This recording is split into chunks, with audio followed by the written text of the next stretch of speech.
You just stay home all day, right? Tired from just cleaning?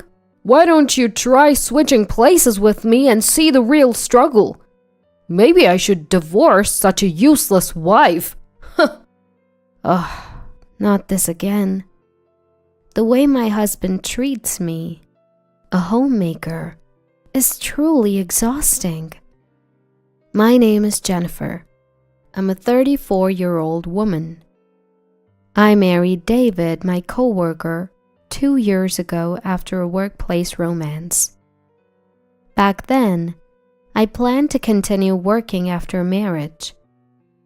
But David said, I'll work hard outside. You take care of the home. That's my ideal. Men work outside, women protect the home. I naively agreed. I quit my job to become a full-time homemaker, influenced by David's perspective. I used to be easily swayed by others' opinions. Above all, I deeply loved David. So, I followed whatever he said without questioning. I guess I was blinded by love. If only I had stood my ground and not quit my job. Maybe things wouldn't have turned out this way. That's what I still believe. People think homemakers just laze around at home all day. But in reality, it's not like that. Cleaning, laundry, neighborhood meetings, they all consume more time than one might think. Doing all these tasks daily by myself is honestly tough. Employees get weekends off, but homemakers don't.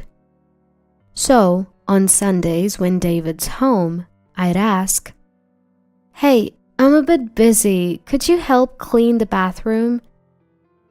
But he'd instantly get grumpy. Seriously? I work every day to provide, and now you want me to work at home too? Who do you think provides the meals? If I dared to say, "I appreciate your hard work during the week, but we're a team, right? Can't you help out a bit on your days off?" David would snap back. Stop bossing me around.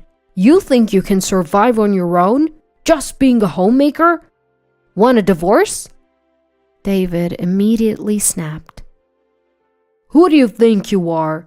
Just because you're home all day doesn't mean you can boss me around. Want me to divorce you? Think you, just a housewife, can survive on your own? Shockingly, he threatened divorce. I was at a loss for words. Maybe I shouldn't have reacted the way I did. From then on, every time I said something, David would end with, "If you don't like it, let's divorce." It felt like he was using that phrase to control me. Even though I used to work, I had retired and become a housewife. The idea of divorce that David kept bringing up was terrifying. If he really divorced me, how would I survive? What about income? Where would I live? For me, a housewife, nothing was scarier than the thought of divorce. What scared me the most was David himself. He used to be so kind. How did he change so much after we got married? Did I make a mistake in judging him? I deeply regretted marrying David. Lately, as soon as David comes home, he'd say, "Isn't it obvious you should greet me at the door when I, the breadwinner, come home? Who do you think pays for everything here?" Yes, David earns the money, but I take care of everything at home. We're supposed to be partners, not in a master-servant relationship. It's supposed to be an equal relationship. Yet, David seems to believe he's superior. He looks down on me, thinking he's above. At first, I thought maybe he was venting work frustrations on me. So I kept quiet. But over time, David began to act like he was always right. And every day was like this. After his lecture, David carelessly throws his suit all over the place and changes into casual clothes. I pick them up and toss them into the washing machine. This is a daily routine. Even after eating the dinner I prepared, he complains. Is this all you can cook? I work hard for you. And this is the meal I come home to? Where's your gratitude? I've grown tired of dealing with David's constant complaints. Despite David not earning a high salary, I manage our finances, saving for our future children, leaving little room for extra expenses. Still, I always try to prepare healthy meals, using nutritious ingredients and cutting down on salt. Yet, he still finds reasons to complain. I felt like everything I did was being negated, and my self-confidence dwindled day by day. On top of that, he demands $500 a month for his personal expenses. If I gave him that much, our finances would be in the red.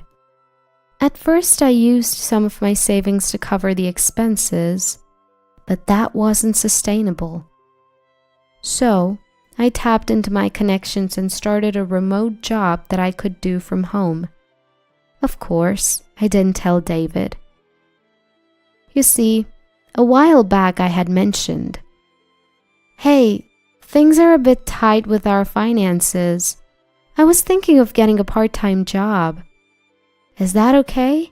To which he snapped. What? Are you saying I don't earn enough? You probably just want extra cash to splurge, right? You should just stick to taking care of the house. Knowing David, I was sure that if I earned, he'd just take more for his personal expenses. So, I decided to work remotely without telling David. The money I earned went towards our living expenses and savings for the future. A former colleague introduced me to his remote job. I would log into the company system and handle administrative tasks, mainly settling travel expenses claimed by employees. Having experience from my previous job, the work wasn't challenging. More than that, being home all day, this remote job gave me a sense of purpose. It felt rewarding. Then, one day, after juggling remote work and household chores, I was exhausted. I decided to take a short break and lay down on the sofa. That was a mistake. I unintentionally fell asleep and was awakened by David in the evening. It was already night. Of course, dinner wasn't ready, and neither was the bathroom.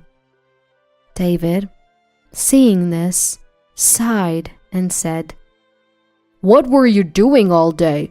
Lounging around? Neglecting the house? I come home and you're just napping on the sofa. Seriously, homemakers are just leeches." Usually I wouldn't react to David's words, but that day I was tired, so I snapped back. "What's your problem? I just happened to fall asleep today. Stop making it sound like I do nothing all day." David, not expecting a retort, turned red with anger. "You're defying me? I'm the head of this household. How dare you speak to me in that tone? If you're going to be defiant, leave this house." "Well, maybe I will. I've been waiting to take some time for myself anyway. It was a classic case of tit for tat. I quickly packed some essentials and headed to a nearby hotel. The look of shock on David's face as I left was priceless. He probably never imagined I'd actually leave. In the past, I would have just been bewildered if David told me to leave. But now, things were different. After all, I had my remote job as a source of income. Being confined to the house and only doing household chores, this job became my only connection to the outside world. The feeling of being appreciated and thanked directly for my work. Seeing my efforts being rewarded with a paycheck. Having never received gratitude from David for all the housework, this job had become a significant part of my life. Thanks to my remote job, I gained confidence and strength. Maybe some time apart would be good for both of us. With that thought, I lived in the hotel for about a week. During that time, I continued my remote work from the hotel and even uncovered some fraudulent activities by an employee. Then, one day, my phone rang. It was David. I was thinking it might be time for me to return home. So I hoped this call would be the perfect opportunity. When I answered, David said, "Hey, isn't it about time you came back? You've had some time to reflect, right?" Who does he think needs to reflect here? Even as I was at loss for words, David continued, "You must be missing me, right? Life must be tough without me. If you apologize, I'll let you come back home." Such arrogance from him. Who does he think he is? So I decided to play it humble and said, "I'm really sorry. It was my fault. I miss you every day. Please let me come back home." To my surprise, he responded with such relief. "I knew it. You can't handle life without me. Fine, come back home." He couldn't even see through my act.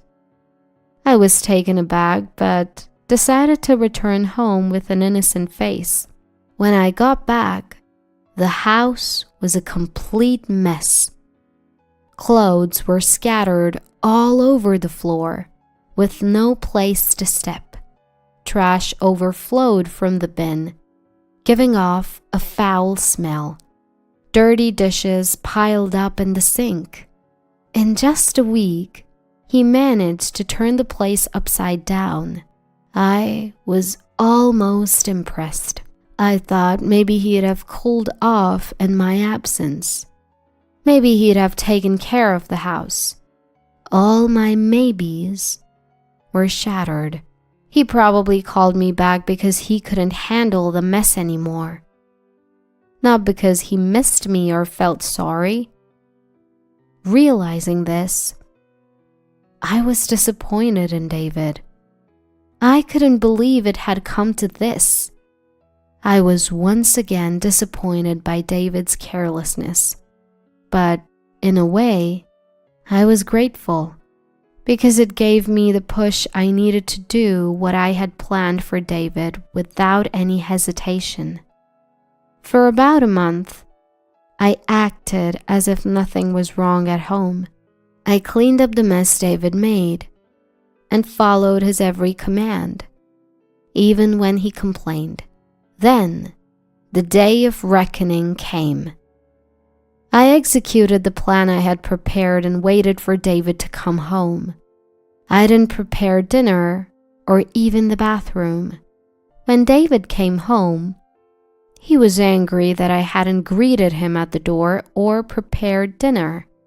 I simply apologized. "I'm sorry, I was so busy today and couldn't get to it."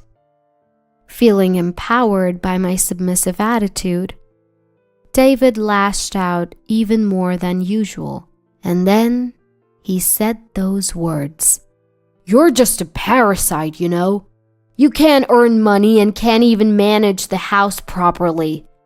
I wonder what would happen to a woman like you if we divorced. Maybe I should just file for divorce, huh?" I had been waiting for him to say that. The word divorce that David flaunted like a badge of honor.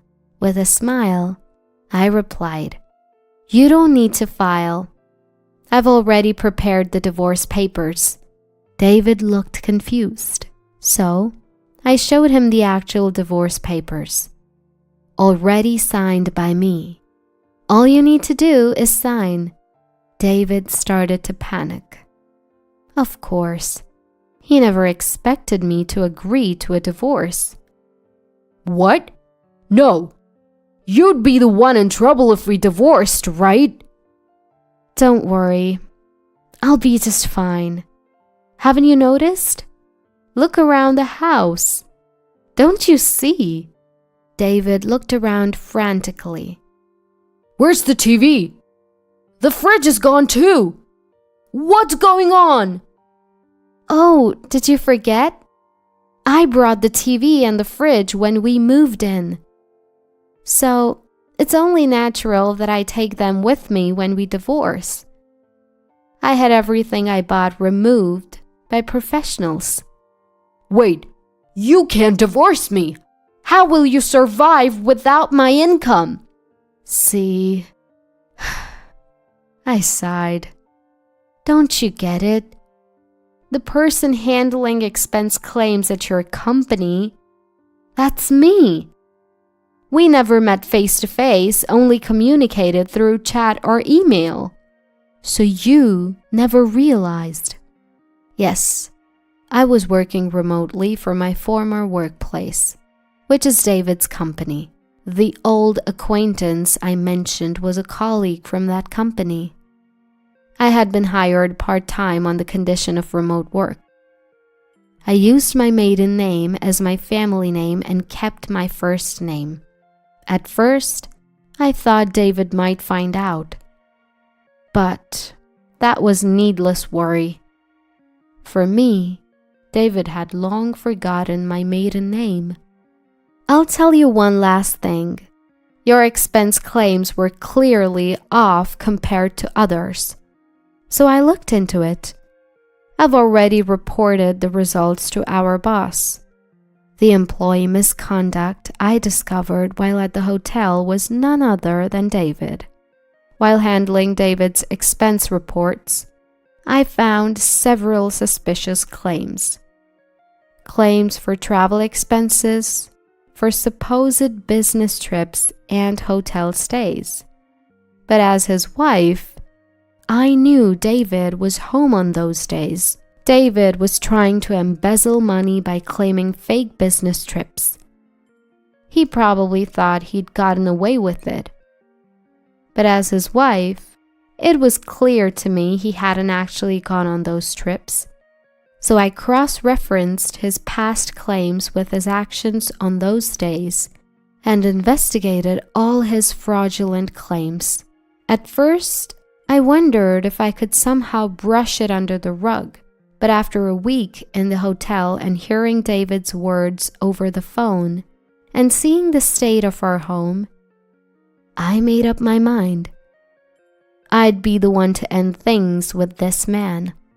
I've already reported it to our boss, and I've asked for appropriate action to be taken. Tomorrow, when David goes to work, he'll be called into the boss's office and questioned severely. He was misusing company money after all. It's only right. Thank you for everything. I'll be happy on my own. Goodbye. My belongings have already been shipped to my new place. All that's left is for me to leave this house. Leaving a stunned David behind, I walked out of the house with a spring in my step. Later on, David was dismissed from the company. Being dismissed makes it hard to find another job, and it seems David is still unemployed and attending a job support center. Of course, the house is reportedly a mess. David was reluctant to sign the divorce papers and kept asking me to come back, but I had no intention of doing so. I left all the procedures to my lawyer and finalized the divorce. As for me, I switched from remote work to full-time and fully returned to work. I'll be single for a while, but I plan to look for a new relationship soon. Of course, my criteria for a partner is someone who's willing to share both household chores and child rearing.